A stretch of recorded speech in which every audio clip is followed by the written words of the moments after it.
తర్వాతే నన్ను విడిపించు ప్రభువా. మొదట వారిని విడిపించు, తర్వాతే అని అడిగి చూడండి.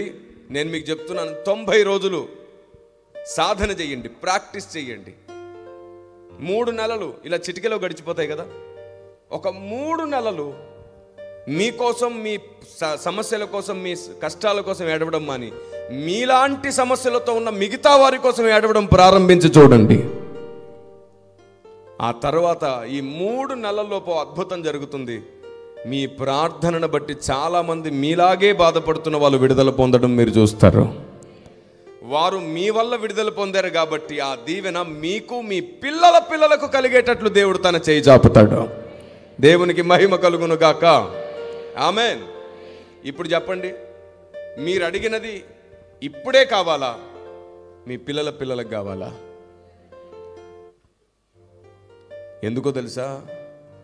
కష్టపడి బ్రతకడం మీకు తెలుసు, కష్టాల్లో బ్రతకడము తెలుసు. కానీ కష్టాలు మీ పిల్లలకు తెలియకుండా చేయాలి అంటే అబ్రహాము లాంటి విశ్వాసం మనకు తప్పనిసరి.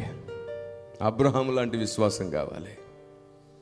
అందుకు నువ్వు దేవునితో చెప్పాల్సిన మాట, నాలాగా బాధపడేవారిని, నేను ఏ విషయాల్లో బాధపడుతున్నానో అలాంటి వారిని మొదట విడిపించు, తర్వాతే నన్ను విడిపించు ప్రభువా అని అడిగి చూడండి.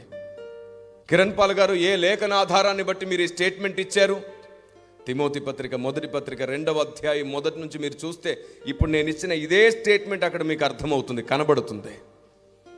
లేఖన ఆధారం లేకుండా దేవుని న్యాయం లేదు.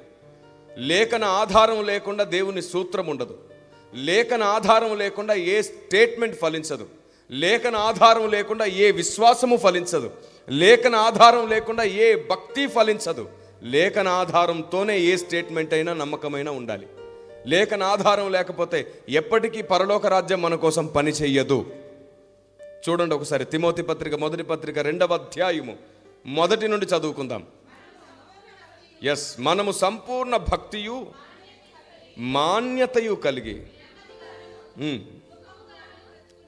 నెమ్మదిగాను సుఖముగాను బ్రతుకు నిమిత్తం, ఏమిటంట, అన్నింటికంటే ముఖ్యముగా మనుషులందరి కొరకును, రాజుల కొరకును, అధికారులందరి కొరకును. చెప్పండి. ఇప్పుడు ఆ లేఖనము చదవడం ప్రారంభించగానే మొదటి మాట మీకు ఏం కనబడింది? సుఖముగాను సౌఖ్యముగాను ఉండు నిమిత్తము నువ్వు చేయాల్సిన పని నీ కోసం కాదు ఏడవలసింది, నీలా బాధపడే అనేకుల కోసం ఏడు మొదట. అప్పుడు తప్పకుండా సుఖముగా సౌఖ్యంగా ఉంటావు నువ్వు. దేవునికి